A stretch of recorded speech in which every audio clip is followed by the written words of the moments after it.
When a seagull flies too high, it would break her wing.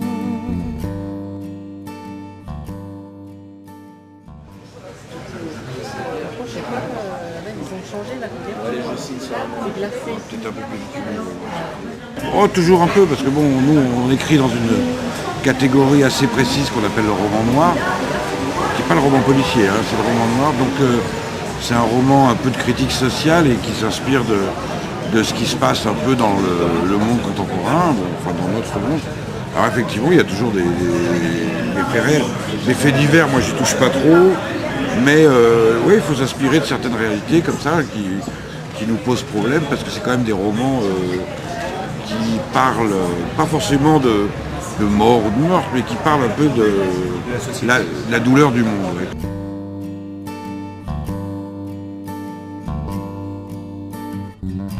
When a seagull flies too high,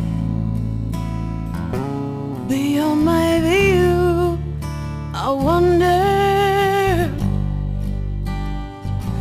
if I can do it.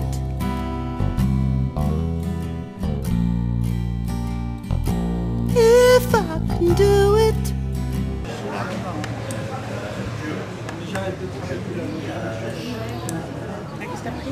Un roman qui s'appelle Explosif et vieille ficelle et qui expose une enquête à propos de l'affaire d'AZF.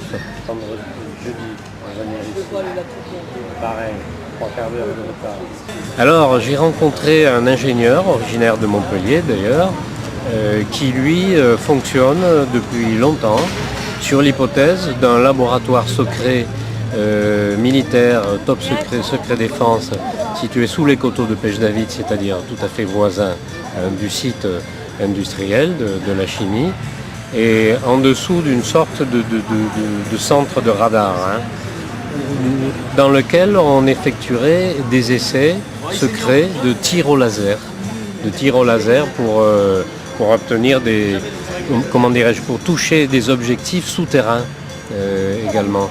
Et il avait un site où il démontrait pratiquement, scientifiquement, que ce serait là la cause, le déclencheur, l'étincelle qui aurait déclenché l'explosion du nitrate de potassium.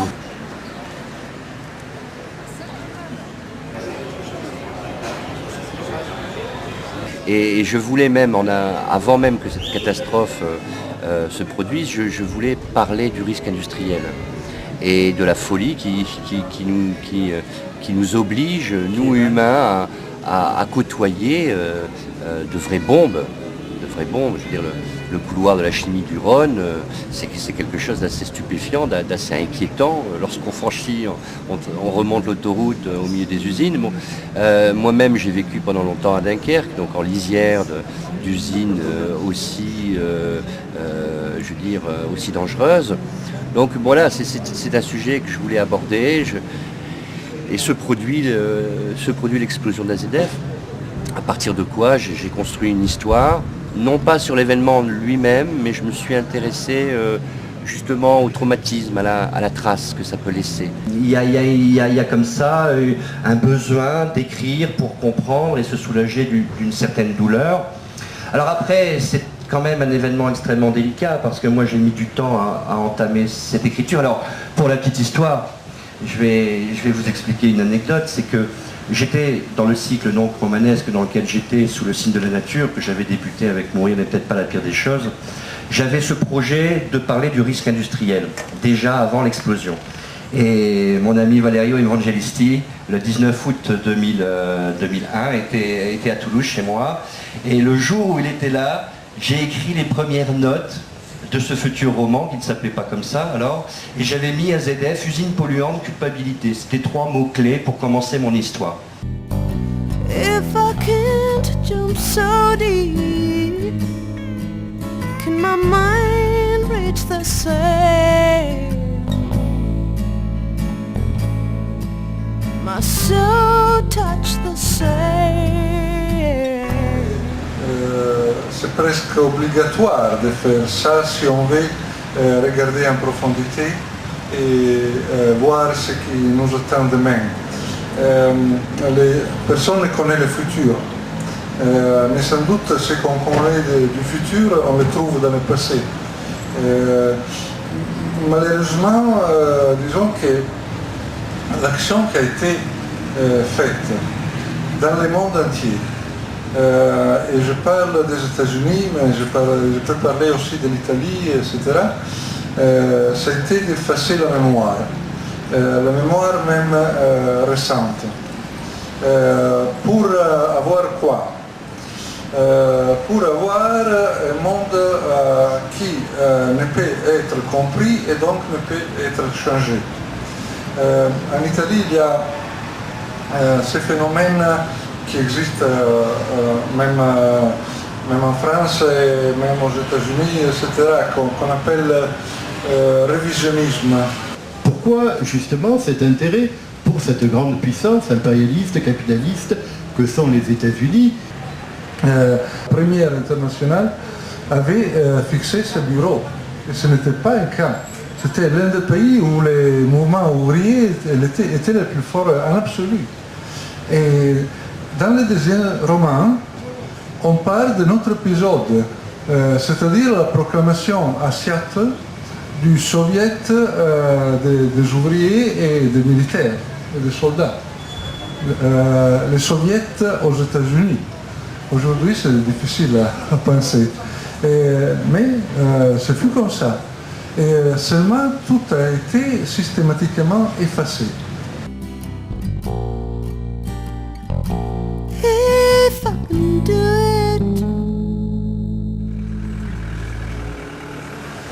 Et Philippe, qui avait déjà donc cette maison d'édition qui datait depuis une quinzaine d'années, comme vous le disiez tout à l'heure, spécialisée dans les essais, dans la poésie, le roman historique, plutôt axé sur la frontière espagnole, avait dans l'idée de commencer à monter une collection de polars. Et comme il savait que j'étais un auteur à l'époque du Fleuve Noir, qui était vraiment, qui faisait partie un peu de la planète polar française, et il s'avère que cette année-là, j'avais sorti un polar catalan qui historiquement semblerait être le premier polar catalan chez un éditeur catalan qui est Balzac, qui est aussi situé à Perpignan. Il faut croire d'ailleurs que, puisqu'il y en a 3 spécialisés dans le polar à Perpignan, il semblerait que ça réussisse au polar. Et donc Balzac, j'avais sorti un titre qui s'appelait Matagosos, qui a été écrit à Soto, à côté de Montlouis, sur la ligne du train jaune, le mythique tortillard, le train jaune. Et donc tu chien, en catalan Matagosos, c'est le nom le titre. Et donc il m'a dit, tiens Sergueï, j'aimerais bien moi faire du polar, qu'est-ce que t'en penses? When a whale jumped to dive quick, it would flow so much deep.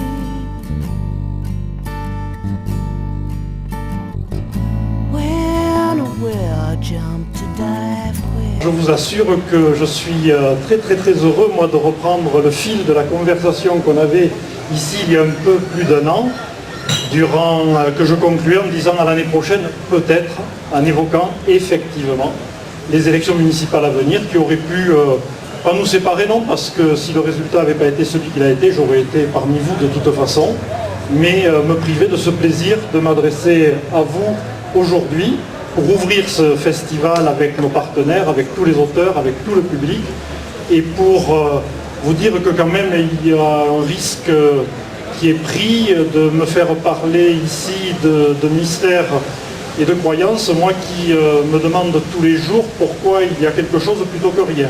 C'est l'ensemble de ces aspects de l'introduction, de l'ignition de la religion dans le roman noir que nous avons essayé d'analyser avec un certain nombre de tables rondes et de décliner ce thème, comme nous le faisons habituellement avec les animateurs qui nous font confiance souvent depuis le début. Bien sûr que cette thématique est la thématique principale, mais elle n'est pas la seule, comme souvent. Nous avons pensé que pour l'anniversaire, les fameux 40 ans de mai 68, il fallait marquer le coup, comme on dit, faire un débat qui soit consacré à l'influence de mai 68 sur le roman policier. Parce que ma foi, s'il y a un domaine où les événements de mai 68 que l'on voit maintenant intervenir partout, alors on parle de l'influence des événements de mai 68 sur la politique, sur la société, sur la sexualité, sur le comportement des jeunes, sur l'éducation des ados, etc. Mais s'il y a vraiment un domaine culturel, créatif, où mai 68 a eu une réelle influence, c'est le polar en France. Après 68, le polar n'est plus du tout ce qu'il était. L'un des grands fondateurs qui passe à l'heure actuelle auprès de la majorité des gens pour le fondateur du néo-polar français, Jean-Patrick Manchette, comme certains de ses alter-ego, en particulier Jean-François Villard, sont des gens qui sont très impliqués dans le militantisme 68-là. Pour 2009, j'allais dire, le risque après quand on a 10 ans, 11 ans, c'est, Michel le sait bien, c'est la routine, c'est les répétitions. Mais Michel et son équipe ne sont pas des hommes et des femmes de routine. Je ne m'inquiète pas du tout de ce côté-là. Le prix SNCF du Polar, vous en avez parlé, c'est vrai que c'est un des prix les plus réputés parce que c'est un prix qui est attribué par les lecteurs et pas par un jury, mais vraiment par des lecteurs. Et à ce titre-là, nous sommes fiers de dire que c'est le premier prix des lecteurs en France. Il y a plus de 2000 lecteurs qui ont voté et qui ont élu notre auteur sélectionné, que j'aperçois parmi nous. Et vous savez, forcément, on lit beaucoup dans le train, on lit beaucoup dans les gares, et donc forcément, le roman de gare, comme on dit, a forcément une place dans notre cœur. Le Polar Rock, c'est un polar avec matinée de rock'n'roll. En fait, le principe de la collection, je vais essayer d'être un peu moins couillon dans mes réponses. Le principe, c'est que je suis directeur de cette collection, en l'occurrence Polar Rock. On a déjà 5 numéros, 5 bouquins. On a démarré par Fleur de Banne, qui est donc un bouquin que j'ai écrit il y a quelques temps. On a su, le principe, coupe, c'est en fait c'est très confus mon truc. Tiens, tu pourras me signer celui-là? Bon, moi personnellement, à travers mes romans noirs, mes bouquins en général, je suis dans une écriture assez réaliste. C'était pour coller à la question, mais je ne me rappelle plus de la question. Oui, je m'inspire en fait de l'histoire du pays, et de scènes du pays. C'est-à-dire qu'en fait, lorsqu'on va lire mon livre, on va retrouver des scènes dans lesquelles on a baigné. Et bien sûr, je parle de l'histoire, comme par exemple l'arrivée des Espagnols, comment ils sont intégrés. Par exemple en Cerdagne, la façon dont les gens vivaient dans les années 70. Aujourd'hui, par exemple, avec mon nouveau polar, je parle du retrait des plages avec le sable, de la disparition des anchois, des choses simples comme ça, qui sont en fait les reflets de la société. Et en fait, je publie du roman noir depuis une quinzaine d'années. Et c'est ces deux cultures qui m'imprègnent depuis toujours, quoi. D'abord au niveau du rock'n'roll en tant que lecteur de polar, et puis ensuite quand j'ai arrêté la musique et que j'ai commencé à être publié, il y a toujours eu cette idée dans la tête, même si j'avais raccroché la guitare, d'écouter toujours de la musique, d'en jouer encore un peu. Et je me suis dit, voilà, il y a un genre là qui pourrait être intéressant, c'est le polar lié au rock. Mais bon, pas le concept d'un CD inséré dans un bouquin. Simplement, dans la lecture, on entend de la musique. When a deer ran into the forest, it would come up breathless.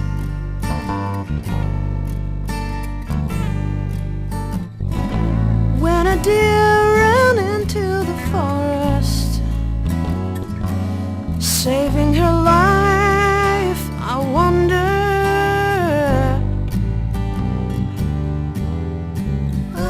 if I can do it. Alors la couverture, on ne le voit pas bien, et ça représente un petit rat dans le pot de confiture.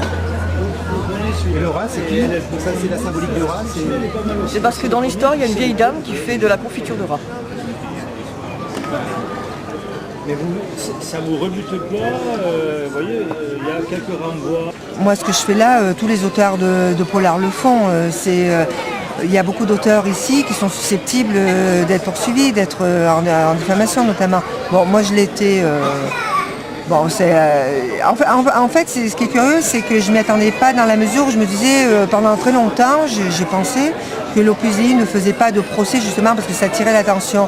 Or, il faut savoir qu'ils n'ont pas poursuivi notamment le Da Vinci Code, qui était bien plus virulent que le mien. Mais bon, le Da Vinci Code, c'est quand même Lagardère. Bon, j'imagine peut-être qu'ils ont des raisons très particulières de ne pas vouloir les poursuivre.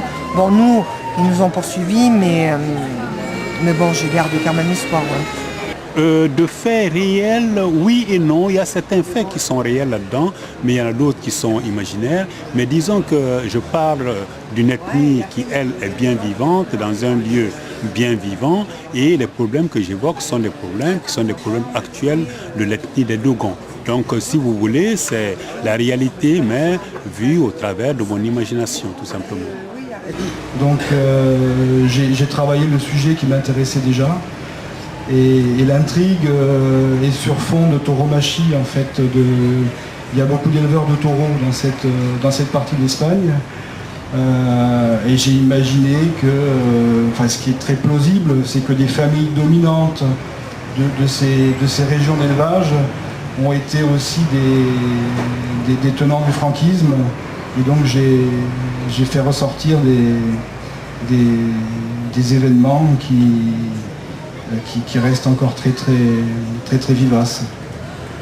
Et donc moi j'ai toujours baigné dans ces familles espagnoles qui avaient vécu la guerre ou qui avaient vécu la misère, qui se retrouvaient intégrées dans le Languedoc-Roussillon. Et c'est pour ça que dans 2 de mes livres, finalement, c'est très récurrent. Je vais parler du second qui s'appelle Les Vendangeurs du Caudillo. Je crois qu'on est dans une région où les gens comprendront, à Frontignan, c'est-à-dire qu'en fait, les gens qui venaient vendanger dans les années 50, c'était des Espagnols, et ces Espagnols-là, c'est le Caudillo qui nous les envoyait pour vendanger. Et j'ai voulu également parler d'un drame, c'est-à-dire qu'en fait, l'idée d'ailleurs du livre m'est venue de là, c'est-à-dire que parmi les gens qui avaient combattu derrière Franco, il y avait simplement des ouvriers andalous qui avaient été enrôlés par force. Et une fois dans la rue, j'ai rencontré un ouvrier andalou qui m'avait dit qu'il était franquiste. Ça m'avait surpris parce que je croyais que tous les ouvriers pauvres étaient en fait républicains. Il y avait des franquistes.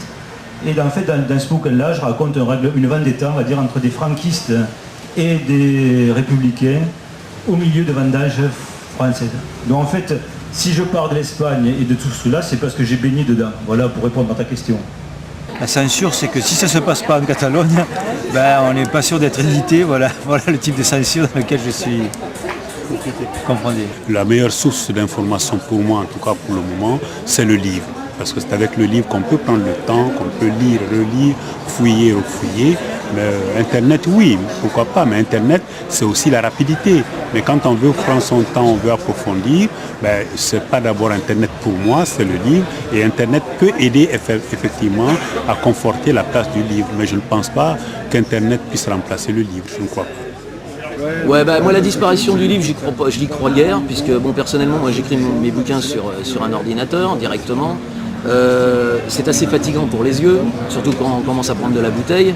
Et il est clair que je ne me vois pas lire moi-même, qui suis comme un grand lecteur, des bouquins sur un écran. Donc j'y crois pas. Je pense que le bouquin papier existera toujours. Bon, maintenant, les droits, c'est vrai qu'il faut se protéger, parce que déjà qu'on gagne mal notre vie, si on se fait complètement piller, ça pose problème. Et je veux dire, par là, je ne crois pas à la disparition du bouquin papier.